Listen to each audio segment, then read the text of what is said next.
Hello மக்களே! இன்றைக்கி ஒரு நியூஸ் நம்ம டிஸ்கஸ் பண்ணுவோம். என்ன அப்படின்னு பார்த்தோம்னா, வெனிசுவேலா நாட்டை பிரசிடென்ட் ட்ரம்ப்பு அமெரிக்காவிலேருந்து ஆக்கிரமிச்சிட்டார். அதுக்கு பிரசிடென்ட் ட்ரம்ப்பு சொன்ன ஒரு ரீசன் வந்து நிறைய கஞ்சா கடத்துகிறாங்க. அது அமெரிக்காக்குள்ளே வருது. அமெரிக்க இளைஞரோட வாழ்க்கைகள் அழிக்குது. அதனால் வெனிசுவேலா பிரசிடெண்ட்டை இப்போ நம்ம அரெஸ்ட் பண்ணுறோம் அப்படின்னு சொல்லிட்டு 2-3 நாளாக செய்திகளில் இதுதான் வந்து டாப் நியூஸாக போயிட்டுருக்கு. இப்போ பிரச்சனை என்ன அப்படின்னு கேட்டிங்க அப்படின்னா, இது ஒரு இன்டர்நேஷ்னல் பொலிட்டிக்கல் மூவ், சூப்பரான மூவ் அப்படின்னே சொல்லலாம். போன வருஷம் இந்த பிரிக்ஸ் மாநாடெல்லாம் நடந்து நம்ம வந்து லைட்டாக அமெரிக்கா வந்து ஆட்டங்கண்டு வச்சோம். அவங்களும் இந்தியா மேலே வந்து நிறையா டேரிஃப்ஸ் எல்லாம் போட்டு இந்தியாவை மிரட்டி பார்த்தாங்க. சைனா மேலே இம்போர்ட் டேக்ஸ் போட்டு பார்த்தாங்க. ஒன்றும் நடக்கலை.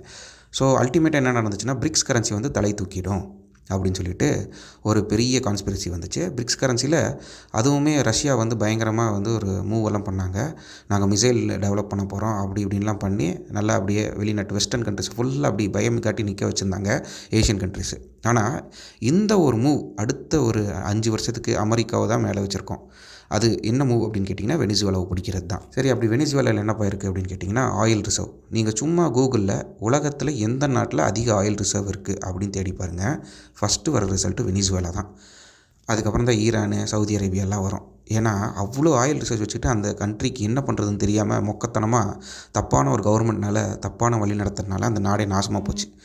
இப்போது பிரசிடென்ட் ட்ரம்ப் வந்து அதை கைப்பற்றிட்டார். அந்த நாட்டையே வந்து இப்போ மறுசீரமைக்க போகிறாங்க. புது கவர்மெண்ட் எஸ்டாப்ளிஷ் பண்ண போகிறாங்க. யாரோட ஆட்சிக்கு கீழே அப்படின்னா, அமெரிக்காவோட அறிவுறுத்தலின் கீழே வெனிசுவேலாவில் ஆட்சி அமையும். அதுதான் வந்து அடுத்த ஸ்டெப்பு. இப்போ என்ன பண்ண போகிறாங்க அப்படின்னு பார்த்தீங்கன்னா, ரஷ்யா வந்து வெஸ்டர்ன் கண்ட்ரிஸ், அதாவது யூரோப்பியன் கண்ட்ரிஸ் எல்லாம் ஒரு மிரட்டிட்டு இருந்தார்.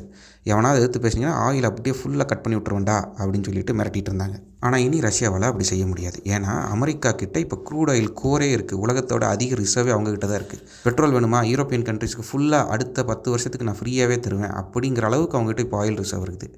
இந்த ஆயில் ரிசர்வ் அமெரிக்கா மற்றும் மெக்சிகோ மற்றும் மற்ற சவுத் அமெரிக்கன் கண்ட்ரிஸ்க்கு ஃபுல்லாக சப்ளை பண்ணலாம்.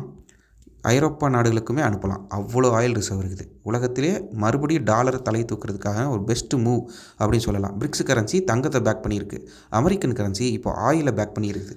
ஆயில் அடுத்த 10 வருஷத்தில் மேலே போகுமா அப்படின்னு கேட்டிங்கன்னா போகாது. ஆனால் உலகத்தை கண்ட்ரோல் பண்ணுற அளவுக்கு அதோட நீடு இன்னும் இருக்குது. இன்னொரு 7-8 வருஷம் கழிச்சு தான் ஈவி வெஹிக்கிள்ஸ்லாம் வந்து தலை தூக்கியே நிற்கும். அதுக்குள்ளே ஹைட்ரஜன் அப்படி இப்படின்னு மாறிட்டே இருப்பாங்க. ஆனால் பெட்ரோல் வெஹிக்கிள்ஸ் யூஸ் பண்ணி தான் ஆகணும். அதை நிறுத்த முடியாது. அதனால பெட்ரோல் கன்சம்ஷன் இருந்துக்கிட்டு தான் இருக்கும். அது வரைக்கும் டாலர் இன்னொரு 5-6 வருஷத்துக்கு மேலே இருந்தால் கூட ஒரு நல்ல பொசிஷன் கொண்டு வந்து நிறுத்திடலாம். இதுதான் அமெரிக்காவோட சூப்பர் ஸ்ட்ராட்டஜிக் மூவ் அப்படின்னு சொல்லலாம்.